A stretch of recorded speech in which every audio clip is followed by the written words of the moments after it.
Hi everyone, welcome to part 3 of the shoemaking process. My name is Jennifer Allison and I'm the founder of the Art and Soul Academy. Now yesterday we made our pattern and we cut out all of our materials, so today we're finally ready to sew. So to recap, I'm in the process of making a pair of dainty lace-up derbies inspired by 18th century design.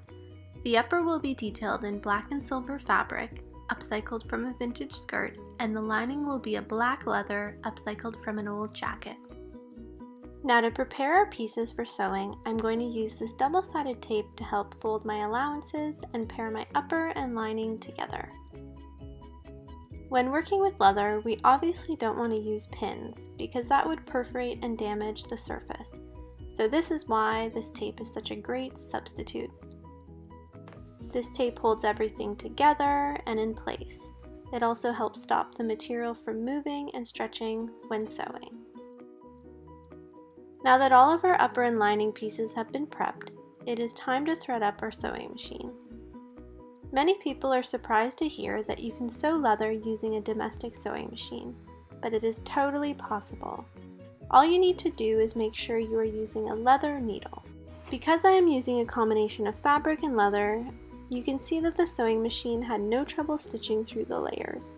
Now, with that said, in order to attach the vamp and quarter panels together, I decided to jump on my industrial postbed sewing machine so I could sew through these 4 layers with ease. A postbed is the industrial sewing machine for shoemaking.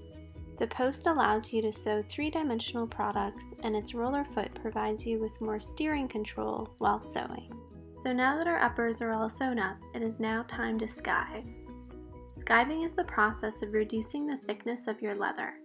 We will be inserting these veg tan stiffeners in between our upper and lining to provide more support in the heel and toe area. In order for the stiffener to not show through the upper, we need to skive along all of the edges.